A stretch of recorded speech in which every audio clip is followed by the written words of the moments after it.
Welcome, everybody. You've hit the time portal and we've hit the rewind button. It's time for another Retro Rewatch. Ladies and gentlemen, boys and girls, thanks for joining us again. Episode 2 of the Retro Rewatch.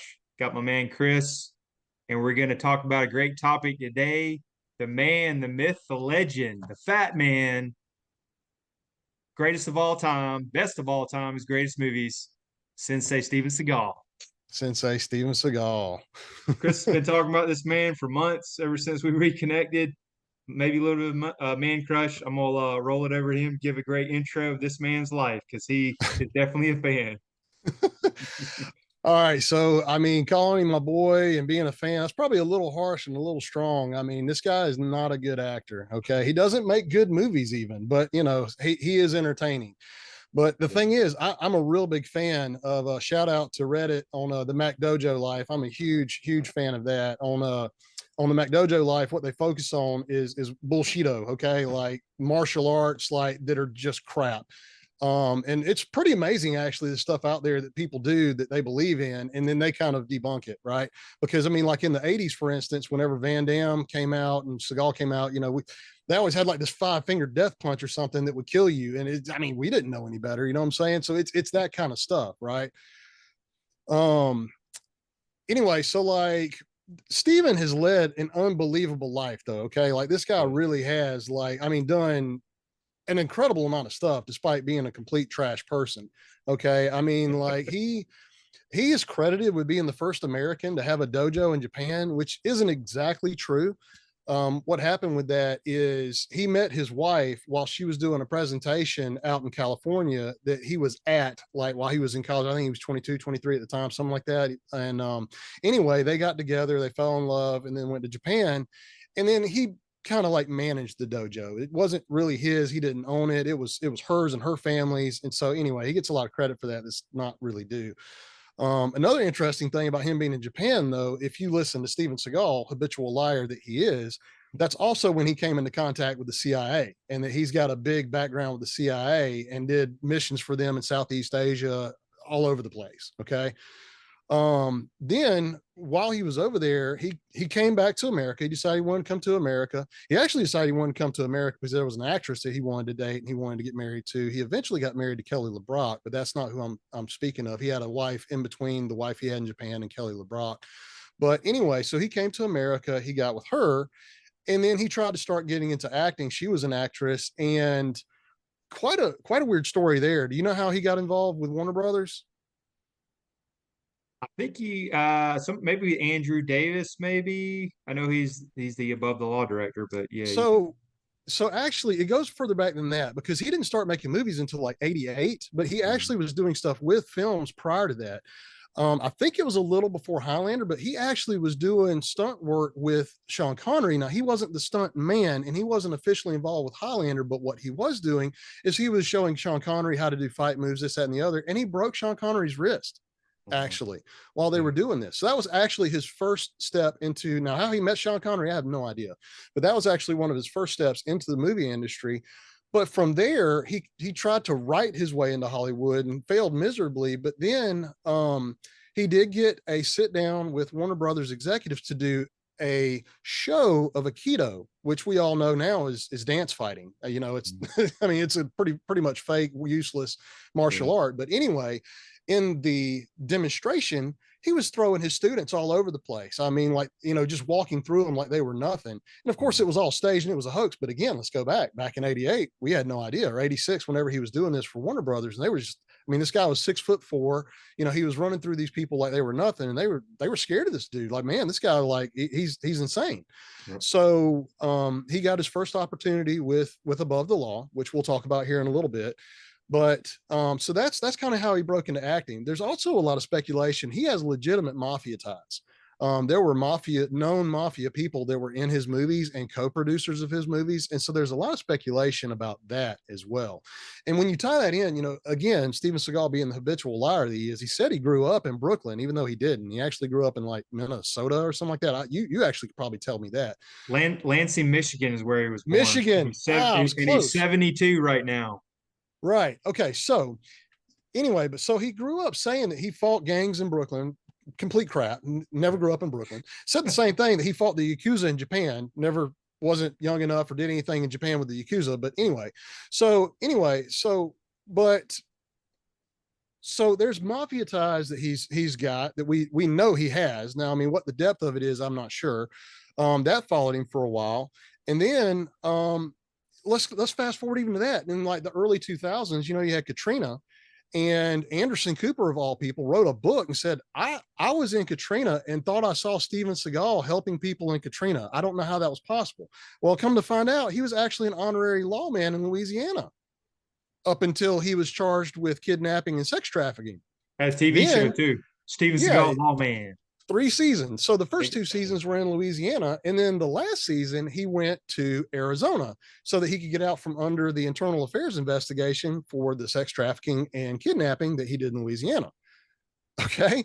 Right. Somewhere around this time, he was, honest to goodness, recognized as a reincarnated Buddhist monk. I can't tell you the guy's name that he is supposedly like the reincarnation of, but that's a legitimate thing. Like, he's literally listed as a reincarnation of such and such. Okay.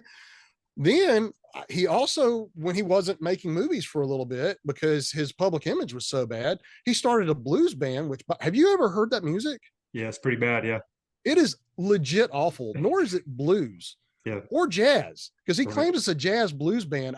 It is the most atrocious music I've ever heard. And I don't even know what to classify it as, but it's not jazz and it's not blues. Right. So, and then of course that brings us kind of to now. What is he now? I know you and I have talked about it. What does he do now for a Russian job? citizen with Putin? Well, that's not his job, but yes, he's a legitimate Russian citizen, and he is, honest to God, training the military, their hand-to-hand combat skills for fighting over in the Ukraine.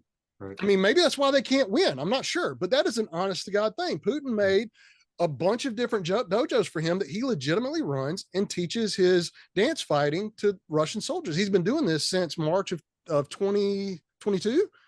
I think it is. I mean, it's like a solid 2 years now.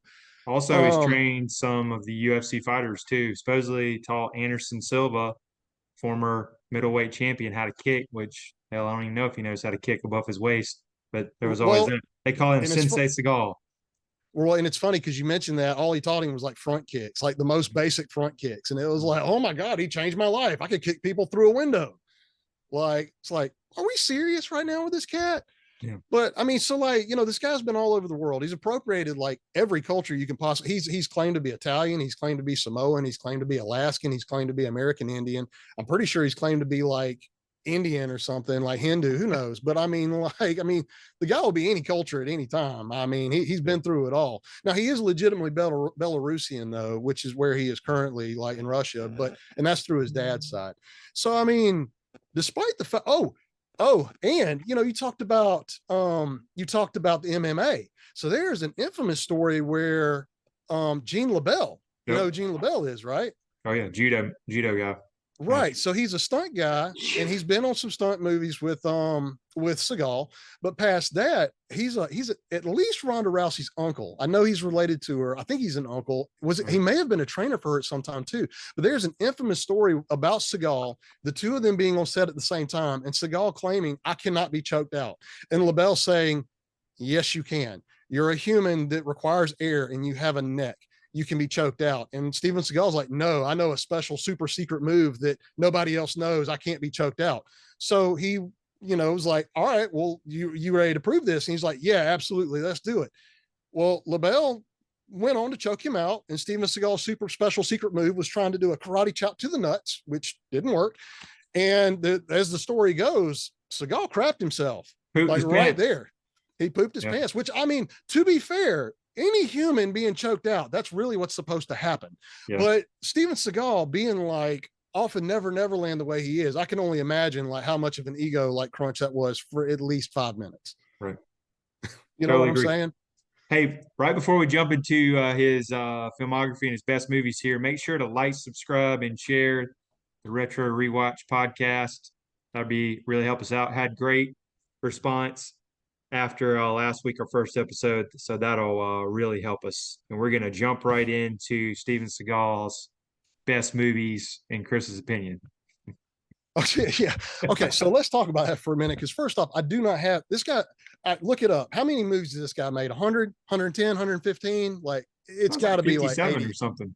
57? No way. Is it seriously only 57? Well, go ahead. Go ahead and let me look that up while yeah, go ahead Okay. and go with your number one All right. Very or good. your Well, movie. we're not, Yeah. I was like, we're not going to just go with my number one, like my favorite. We'll get to that. But his number one altogether is Mhm. Above the Law. Okay. That was the first Yeah. movie that he actually made. And he co-wrote and he co-produced it. And of course, like we talked about, he was in Japan and he claimed to be with the CIA or the CIA requesting his help. And that's what our story is about with Above the Law. The CIA is doing illegal things that he happens to stumble upon in his investigations as a Chicago cop, and the CIA is above the law. You Mhm. know, so that's where we get with our thing there. Now the movie's actually pretty good. It was a Yeah. good start. It was directed by Andrew Davis, who's actually a pretty good director. Yes. He actually reunites with Steven Seagal again in Under Siege, and he's actually made several good movies. The most famous probably being The Fugitive, which also had Tommy Lee Jones in it, and so did Under Siege. So not according to IMDb, he has 57 movies with two upcoming. Now, that's all in his main actor Wow, he's got list. two upcoming. Yeah. He Okay. hasn't. He actually his last movie was Beyond the Law, not Above the Law, in 2019. So he has a little bit of a hiatus. I'm not sure what he's been doing for 5 years. Maybe doing the whole Russian thing. But anyway, that's interesting. He hasn't made a movie since 2019. That movie had Word DMX in it. IMDb. What's So that? that was actually Yeah. Beyond the Law. That had DMX in it. And it was also directed by your boy that just did the Van Damme movie, Darkness of Man. I have no idea what that guy's name is. His aggregate score, he has done like 40 or 50 movies, and they're all like 3.5s. Yeah. They're bad. So Not a great Van Damme one and done. I'm a diehard Van Damme fan. I watched it, but hey, one and done for all these people out there. yeah. Appreciate Chris giving So me the DVD though. That was great. yeah, oh yeah. So here's the funny thing about Andrew Davis. So like coming to this movie, which I'm sure was really good for Seagal because he was a good director.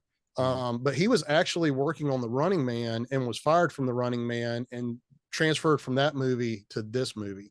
So, but it was a really good start for Steven. I mean, again, having co-production, the co-production credits on there, this is where his mafia ties started because the co-producing credits that he got with the company that he was a part of for the production was funded by the mafia, like legitimate 100%. It's not a speculation. It's for real. It's factual. It's provable. So we got a great start here. $7.5 million budget, modest budget, but it did make 18 million back in 1988, which is a good start for first time. And you do get a starting role because a lot of guys, John Claude Van Damme, not Steven Seagal, Sylvester Stallone, Arnold Schwarzenegger have co-starring or cameos. So that's great. Definitely a great start there. Yep. Six over 6.0 in for IMDb, respectful for action flick 1988. But yeah. So this movie is infamous for a couple of other things. Okay, number one, like we said, this I think by now Steven Seagal is about 38. He's fairly old to be getting his first real acting movie. And I mean, if you go back and you watch, he's actually got a receding hairline, which I mean that's totally fine. I've got a receding hairline. But the thing about it is, if you look at how his hair was in that movie, the little stumpy ponytail and the receding hairline, and he's kind of gaunt. By his next movie, all of a sudden he looks like Dracula. Yeah, it's got a Okay, little like bit of hair. his hair's got like the straight widow's peak, and it's just like, I mean, you can tell that he had some good money coming off that movie or something where he could go Is get it some repair work done. actually pretty lean right there too for him? And this is also probably had his infamous T-Rex running. And that's what I was going to say the last was this movie is where we get the crazy run where he's got the one arm that goes like a cowtail over and over again, and the other one just waves back and forth. And, in the last episode we talked about, I kind of alluded to that. The only other time I've seen that is the way that Dolph Lundgren runs in Rambo 4. And I really, honest to God, so that was in 1984. Rocky 4, I apologize. Rocky 4 in 1984. I think that Seagal saw that. And by 1988, he was like, this is how you're supposed to run. Like, again, look it up. He is 100% convinced that this is the correct way to run. Like Usain Bolt doesn't know how to do it. He's wrong. Like, and I mean, I don't know that he runs again in another movie. I mean, I can't think of one off the top of my head because there's an extended chase scene in this movie where you see it really well, like backed up cameras. And it's just like, what is this guy doing? You know what I'm saying? He would never catch him like that. But anyway, and one other thing too, like this is, his first movie. And in this movie, his signature gun is a 1911 pistol. That's all he ever uses from this point out. The only gun that Steven Seagal, not that he never picks up an MP5 or something like that, but his base gun that he always carries from this point forever is 1911, is the 1911 Colt. So the next movie, I'm surprised he didn't go through the 90s Beretta phase. Yeah, I don't know. I mean, he was very convicted to that 1911, which, by the way, if you go back and watch Steven Seagal Lawman, the very first episode, there is a scene that is 100% like falsified, but there is a scene where he is shooting and he is showing how good a shot he is, and he shoots the head off of a match. But I mean, if you watch it very close, like between it's showing him aiming and shooting and the match that he's shooting at, like the match is right here. He fires the shot, the top comes off of it, but when the top comes off of it, the match is over here all of a sudden. Like it's not even anywhere near where it started. Right. So, I mean, clearly it was staged for him to be that good of a shot. Right. But anyway, so the next movie is Hard to Kill. There you go. So what's interesting about this one is it has his then wife, Kelly LeBrock, which we spoke about earlier.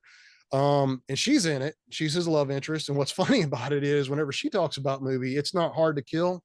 It's hard to watch. There you go. And it is not very good. Like, in my opinion, like, I mean, Above the Law is better. I mean, there's a lot of stuff, again, especially nowadays, what we know, like in the movie, he plays a cop that gets shot up and he goes into a coma. Well, and he comes out of the coma. Mason Storm. That's a good name, though. That is a great action name. That is a good action name. But so they use acupuncture and aromatherapy to like bring him out of his coma, and he has no atrophy whatsoever, really. And I mean, he comes right straight to the butt kicking. And you know what? One thing I wanted to say real quick about Above the Law that's really interesting in that movie, and he actually got his nose broken for real. In his first movie, and pretty much every movie after that. And when I say it wasn't in the movie, he got it broken in real life, like, through some of the stunts.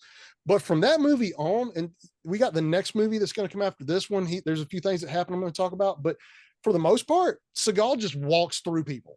He does. Okay. So from him, like getting his nose broken in the first one, from that point on, there are infamous stories of stunt guys not wanting to work with Seagal or never working with Seagal again, because you're supposed to pull your punches. It's fake. It's supposed to look real.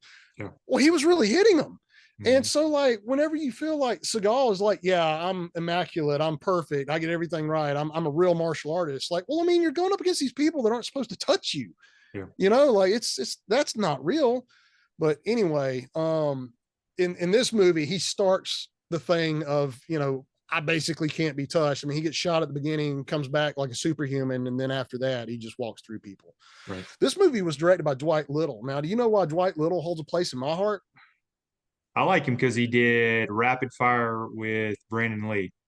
That is true. Last week, we talked about the Halloween franchise. He did Halloween 4, which is my favorite. And of course, it had Danielle Harris in it. So that's where Dwight. So, I mean, again, I'm really not a super fan of this movie, but really, truthfully, I mean, it's okay. Like, and it does have fairly decent direction. I think it's just some of the stuff that's like so over the top with this one that I don't really care for. Yeah. Also great. Also, box office 11.5. So a little step up from Above the Law, and did gross 47 million. So that was definitely a good earning. So, not bad for a second one, 5.8 on IMDb. Yep. So moving on, let's talk about Marked for Death. Now, if you look at this and notice, that does not say Marked for Death. That says Señalado por la Muerte. I don't know if I'm saying that right at all. I think that's the Spanish version, I assume. It's the Spanish version because you cannot get this on Blu-ray in America. Right. I don't know why. I have no idea. Maybe there's something up with the rights or whatever. Oh, by the way, this is the one that's directed by Dwight Little. I think I just said that about Marked for Death is Dwight Little, yeah. This is the one that's Dwight Little. Not Hard to Kill was Bruce Malmuth. Yeah, that's my bad. I got a little ahead of myself. I was getting too excited, and I had just looked over and seen it in my stack, and I think I had like a Freudian, or is it a Freudian slip? I don't, whatever it is, where I saw something and just started talking. But anyway, so in Hard to Kill, what's neat about this movie, first off, it does have some pretty good fights. And one of the reasons the fights are good in this, Steven gets hit. like a lot, especially at the end of the movie. And part of that is this is like, I think maybe the only movie that 20th Century Fox made. So because 20th Century Fox made it, not Warner Brothers, they didn't put up with his crap, like his demands of, I'm immortal, this, that, and the other. They made him, put up and shut up kind of thing. Yeah. But what's neat about this movie is I like this one a little bit better than Hard to Kill too, because the story of this one is he's a cop and he's retired, but he's being targeted by his old enemies of these Jamaican drug lord that he is immortal. Like he's in two places at one time and he can't be found and he can't be stopped and he can't be killed. And he's able to do all this crap. And he's like a ghost where he's here and he's there and just all this stuff happens at the same time. And so what winds up happening at the end of it, Steven kills him. I mean, that's what you're supposed to do, right? He's the good guy. He's the bad guy. It's the 80s. He killed him. Well, of course, the villain comes back for one final scare after he's been killed. But we have like the prestige turnaround here that the trick was, well, no, he really did kill that guy. The thing is, the trick why the guy was able to be everywhere is he had a twin. Mm-hmm. So it was actually his twin brother that came back for the final scare and was how he was able to be in America and Jamaica at the same time and all this other stuff. So really, truthfully, like that one I thought was kind of neat. It had a good plot twist. And I remember the very first time I saw it, I was kind of like, wait a minute, what just happened? You know what I'm saying? Because it kind of took me for a loop. But anyway, brutal fight scenes. Actually, a little trivia, was named most violent movie of 1990 due to the National Coalition of TV Violence. Crazy scenes, a lot of sword play, killing some crazy Jamaicans, great one-liners. So a lot of Seagal's movies had a fair budget for what they were. And all of them had big action scenes and explosions and all that kind of stuff. And almost every one, chase scenes with cars, and almost every one of them had several of those scenes cut. And I don't know why, but you can see them in the trailer. Like that's on like literally every one of them. But I know that was kind of a Warner MO, especially through the late 80s and 90s. Payback was another example, which I think that was Warner Brothers. It may have been Paramount, but anyway, that was another one that really kind of got cut up real bad too. Right. We ready to move Out for Justice? Out for Justice, and you got it right behind you, which is sweet. Yeah, so there it is. So I've got a few Seagal laser discs here for anybody that remembers laser discs. So we got Out for Justice up there, Hard to Kill, Above the Law. We got a good selection back there. Oh, yeah. Which Out for Justice, I don't know. This one actually, to me, is definitely up there. I don't know if it's my favorite, but it's like a top 2 or 3 for sure. And this is the last one of his 3-word titles for a little while. We had Above the Law, we had Hard to Kill, we had Marked for Death, and now we're Out for Justice. In the next movie we got Under Siege, so now he's down to 2 words, for his titles. But 6.1 on IMDb. It's actually number 5 of his highest rated on IMDb. So with this one, I mean, he had a good supporting cast. He had William Forsythe in it and Gina Gershon. Mm-hmm. The plot is kind of like every 80s movie. He's got a partner with that shot up. Okay. He apparently wound up having some ties to the mob, but so did his character, who is Nico. And of course he's got this awful accent in it. And he's infamous for telling William Forsythe, like, hey buddy, you need to like work on your accent and catch up. I'm doing all the work over here. And William Forsythe, who's actually from Brooklyn, is like, no, trust me, you're the one that needs to work on it, buddy. Right. But anyway, so the story is kind of convoluted of him growing up with mobsters. So he knows the mob world, but he went on to become a cop. This is another one of those movies where he's really appropriating a lot of stuff. There's 2 scenes where he wears a black beret out of nowhere. Yep. And I mean, he's basically saying, I'm the super BA, super special forces guy. It just, I don't know. It has really good gunfights in it. I mean, it has there's one gunshot where he like literally shoots off a guy's leg, which I mean, I remember back when I saw that, I'd never seen that in a movie before. Here you go, Chris. Your beret. Yep. There's his black beret with his sleeveless shirt. So, and this movie actually, that's a good action shot right there with that shotgun. Which is the cover. So, but this movie had some pretty good fight scenes. As a matter of fact, there's a bar fight scene that's like multi-tiered. He fights multiple opponents with different like special trainings. One of the guys he fights, I think in the movie, his name is Stick, and I cannot remember the guy's name, but the guy that he fights was a man who was best friends with Bruce Lee, and he had trained with Bruce Lee. So, I mean, that was kind of neat and cool that they could fight. But in the fight, Steven Seagal takes a cue ball and puts it in a sock and beats the crap out of people with that sock. So, I mean, some of that stuff almost feels kind of real because, I mean, he knocks out a bunch of teeth and stuff like that. But that fight is actually pretty good. Yeah, and then looking at it, looks like $14 million budget, pretty similar to, I believe that's Marked for Death, and pretty modest at the box office, 39, yeah, 39.6. So, he's rolling right now. He's making a profit, getting to be a big star. So yeah, he's headed in the right direction early on in his career.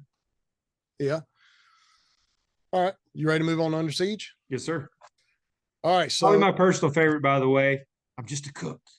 I think this is 1992. probably going to be pretty much unanimous. His best Mhm. movie, everybody's favorite movie. Whatever. I think it's his only movie that has a positive Rotten Tomatoes score. It's the only movie that he's made that's been nominated for Oscars. It was nominated for 2 Oscars. You want to guess what they were? Best sound. I have no idea. That's it. Oh, really? Wow. Yep, sound and sound design. Great So cast. it did. It had Tommy Lee Jones as the main terrorist. It had Gary Busey as like his sidekick. Mm-hmm. I think let's go ahead and let's talk about Under Siege and Under Siege 2 together, if you don't Yeah. mind, because I mean, one picks up after the other, and Yeah. he's Also, out of the Erica military for Under Leniak, Siege your 2. favorite part. Yes, the stripper. So correct. So Correct. she's Miss, was she a Penthouse Pet, Playboy model, whatever? I Well, don't know. She also was one or the Baywatch. other. Baywatch. Baywatch. Okay. No, she was in the other as well, but I mean, yeah, she was in Baywatch. So her part, okay, her part is why I don't really like the movie as much as everybody else, because I think her part is just so beyond ridiculous. Like, really, without her, it's one of the best Die Hard clones that there is. Okay. I mean, it's great with the missile stealing, the submarines, how they get the submarines, the CIA stuff is awesome. There is a deleted subplot between Tommy Lee Jones and him that is really, really, really should have been left in and should be known. Before the knife scene, Tommy Lee Jones and him look at each other and it's like, hey, we know each other, don't we? It's like, I think we do. And it's like, what the crap are they talking about? Because it's not that they don't, they clearly do know each other. But what the story was, if you remember, he was bussed down to being a cook because he assaulted a higher ranking somebody. Well, that higher ranking somebody was Tommy Lee Jones, who was in the CIA, that apparently he believed to have fed him bad intel because he was a CIA spook. And he really was crazy. But the mission that they took was Steven Seagal leading his Navy SEALs to go take an airport, which is an actual for real mission that did happen in Grenada, and it was disastrous. The reason being, Navy SEALs don't take airports. That's what Rangers do. But anyway, so that's the subplot that got deleted between the two of them that kind of explains their relation in that scene. Okay, great knife fight scene, great action scenes. The movie is actually, it's very entertaining and very good. Yes. But here's a neat thing. So Gary Busey definitely died in that movie, beyond a shadow of a doubt. Steven Seagal was a co-producer on the next movie, Under Siege 2, and he was responsible for some of the financing. Well, the co-producer that he had that was doing the actual real work hired Gary Busey back to be the villain of Under Siege 2.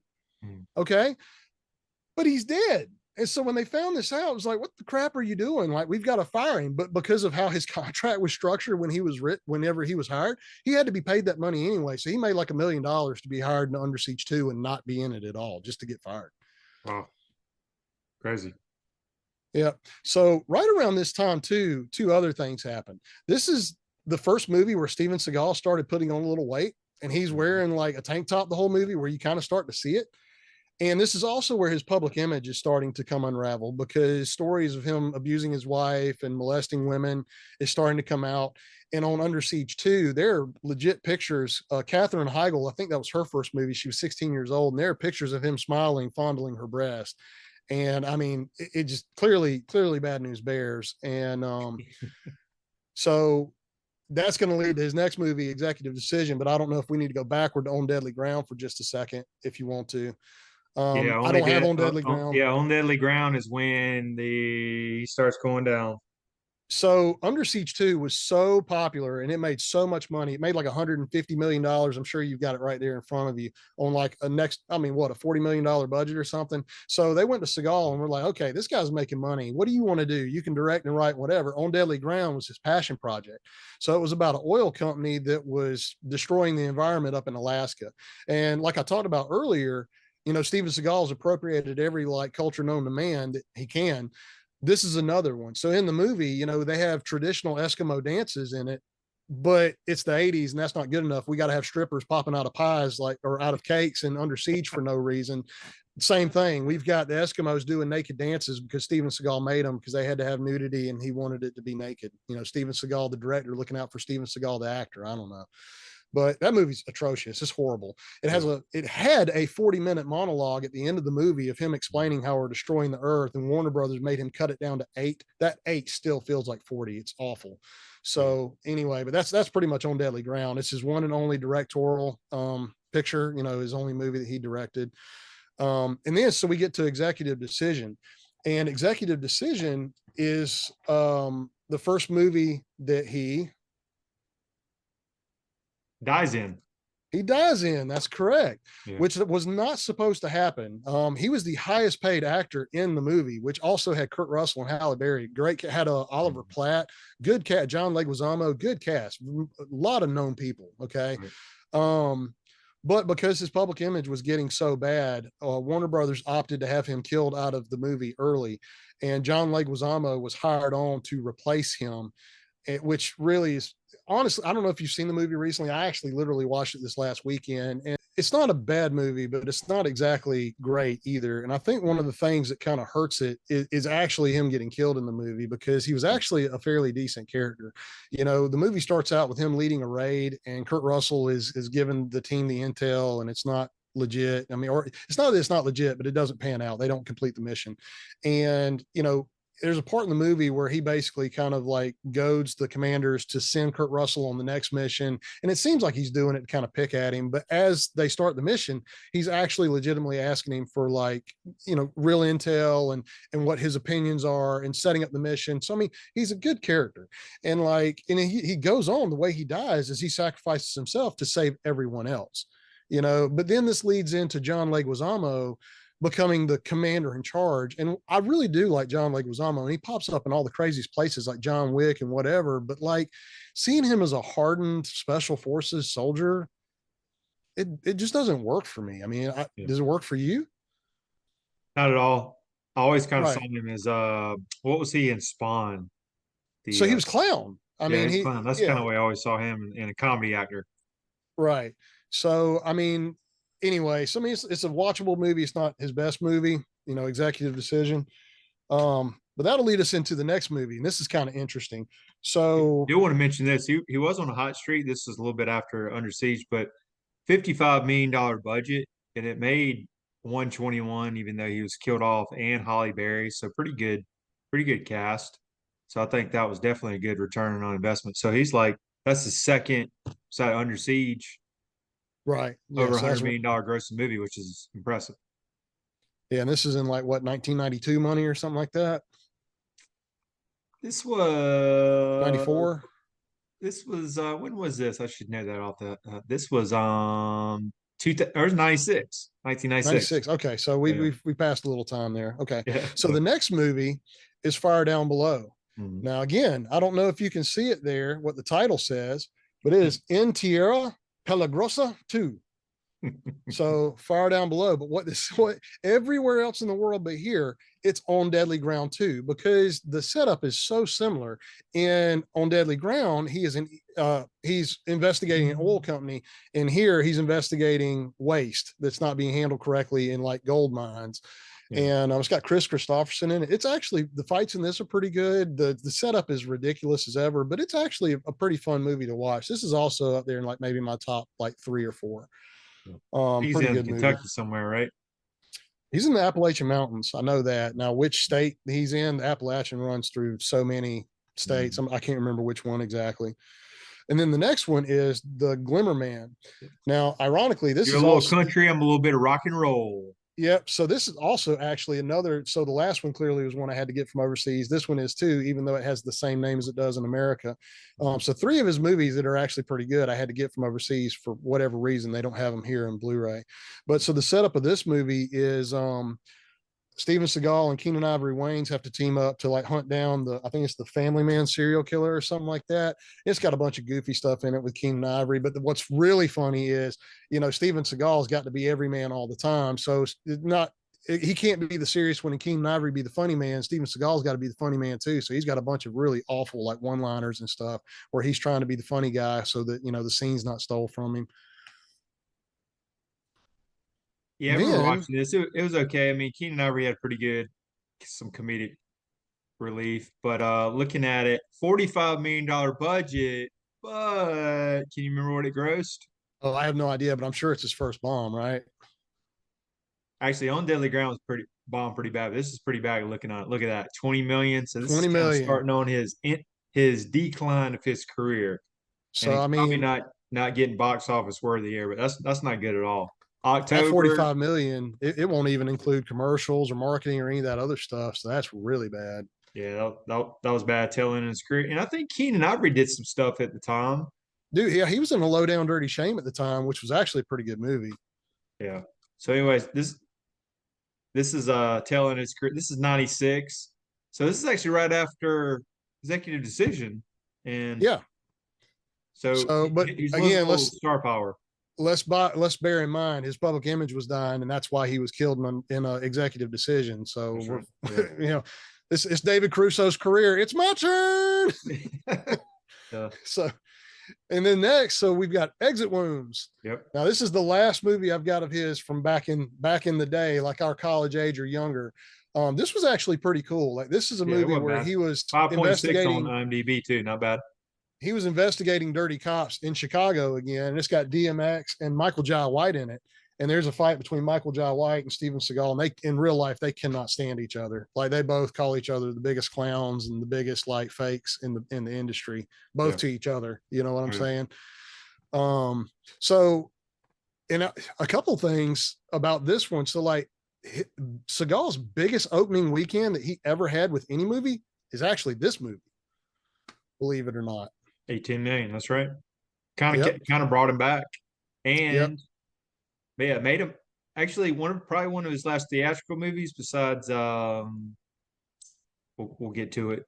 Prison movie, I should probably know. Anyway, $50 million budget, relatively high, but it did make 79 worldwide.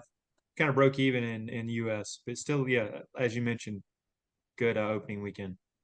Yeah. So, I tell you what, something just hit me like real quick to go back to the Glimmer Man.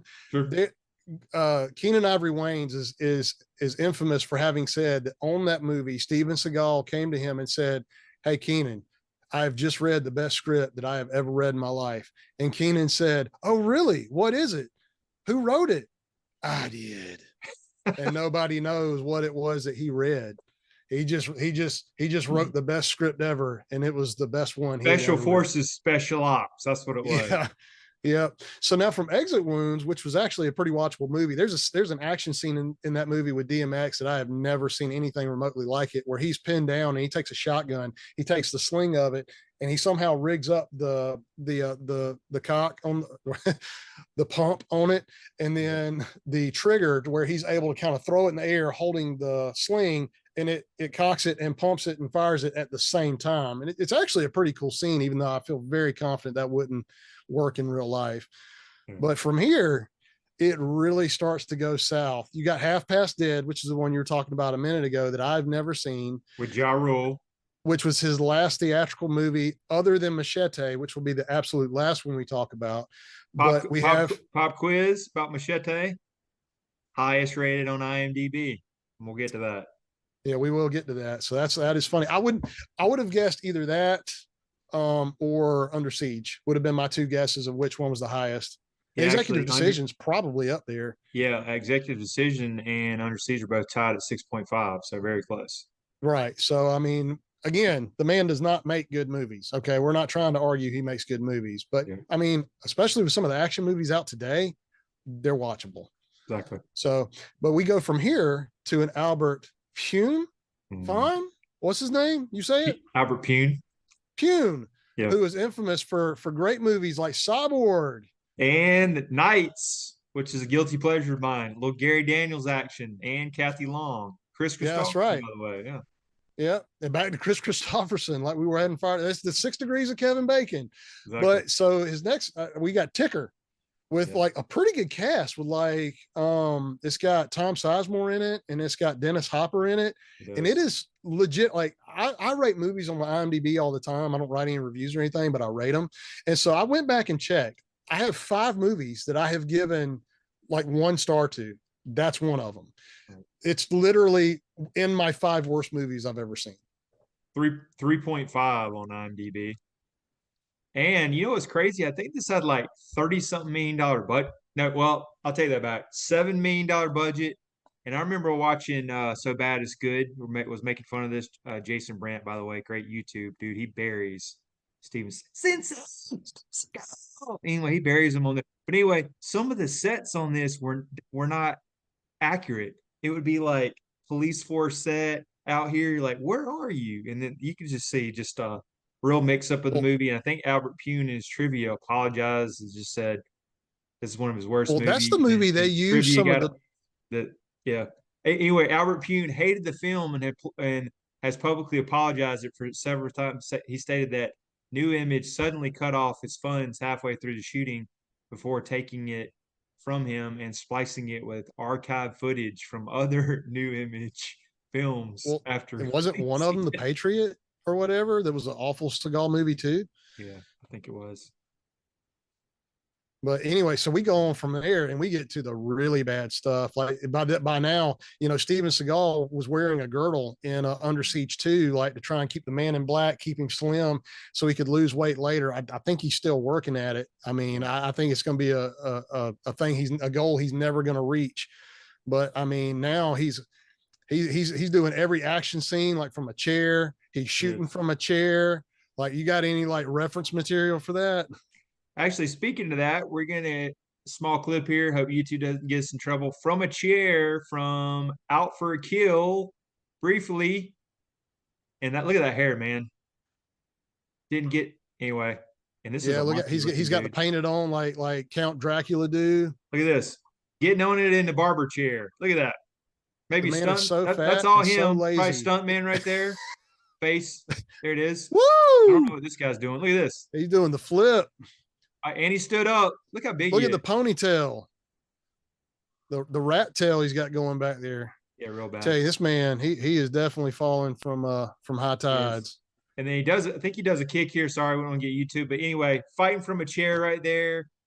That was Out for a Kill. And then some of these titles, and he started doing all the rap movies with all the rappers. Today You Die, Mercenary for Justice, Shadow Man. I think he fought some vampires in one of these movies. Kill Switch, 3.8 on IMDb. Black Dawn, Submerged with actually my boy Gary Daniels in that one. Ticker, Out for a Kill, which he's talking about 3.4. I think his lowest rated on here is like a 2.7. Yeah, I was gonna say it's got to be like a 2 something. That's probably not even a real movie. The Foreigner. I mean, some of the names are all action. They hadn't done a movie since 2019. What ended up, I was losing a lot of respect for him. So ended up being just a lot of like overweight, had a lot of stuntman action, which I know he got older, but I mean, you can work around that. But man, get a personal trainer, get on diet, like be disciplined. Well, it's funny. And then all of his different accents, he'd have like a country accent, and he always had to. See, that's that appropriation. Whispering through life. But it's going back, like, you had like Schwarzenegger and Stallone that were the pinnacles. And I mean, their bodies were the pinnacles too. You know what I'm saying? Like the remove your shirt era of a big man, strong man had to be a big man, strong man. He just couldn't be it because you said he was. Then you had Dolph Lundgren, you had Van Damme, all these guys were just, literally larger than life, like bodybuilders. And then you had Seagal. He was 6'4". I'll give him that. But past that, he was never in shape. Not really. He was kind of a lanky, skinny guy that you could see his muscles because he wasn't fat yet. Yeah. You know what I mean? Yeah. So, but you look at a lot of these guys now, Stallone for 72 or something. I mean, he's still insanely in good shape. Schwarzenegger, you watch that documentary they just made about him. He still like lifts weights and bike rides and does all this stuff again for his age, and just did FUBAR. I mean, a lot of these guys, they're their age, but they're still the pinnacle of that age, but not Seagal. Seagal hasn't been for a long time. Totally agree. But anyway, so he does all this crap. We talk about Machete being, probably the highest rated, which of course had possibly, I mean, Andrew Davis was really good, but Robert Rodriguez is probably the best director he worked with. I mean, Robert Rodriguez has had tons of success, many good movies, huge movies like Alita, Sin City, From Dusk Till Dawn. I mean, they kind of got bigger as they went. Then you had Grindhouse, which is where Machete actually came from. Robert Rodriguez and Quentin Tarantino made that double feature, Planet Terror and Death Proof. Also had Kurt Russell in it, who we talked about a little while ago. And for Grindhouse, they made a bunch of fake trailers, one of them being Machete. And by now, a lot of those movies, other than Werewolf Women of the SS, which was the Rob Zombie trailer, and Don't by Edgar Wright, everything else they've actually made into real movies. And Machete is one of them. So what's really interesting about that movie, so you had Executive Decision, he was killed. Machete, he's killed as well. So, but in neither movie do you actually see him die. In Executive Decision, you see him pulled out of the tube, and in Machete, if I remember correctly, he walks into a shed and the shed gets blown up. So, I mean, you still can't see Sensei Seagal like bleeding, hurt, and like, oh God, have a death cry. He's got to be larger than life, half immortal. So yeah, it's interesting though, real quick. I think this is actually a good ending for this, because next week we're going to talk about something that I think will actually tie back to one of Robert Rodriguez's movies. So we'll leave that as our little teaser for next week. Do you have any closing thoughts on Seagal before we decide to run to the video store?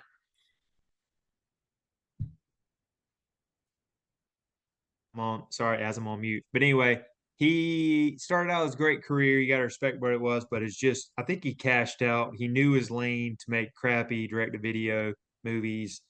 Some of them are very, very unwatchable. Don't waste your time on it. But and just like you mentioned, trash human being.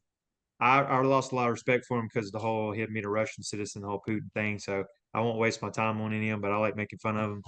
But by the way, I mean, that's not the only dictator he's friends with. He's friends with like 3 of them, like some of the world's worst people. He is legitimately best friends with. I mean, So I mean, not the best he's person. a trash person. I don't want the guy to die. Plus, he's 72 and whatever it is, so personal life. But I mean, I wouldn't waste your time on it. There's plenty of other action. Hey, go watch some Van Damme movies. Scott Atkins, Gary Daniels, plenty of stuff. But we might talk about on this channel coming up. But that's all I got for Sensei Fat Man Steven Seagal. All right. Well, it looks like we've hit the end of the tape. It's time for us to get to the video store.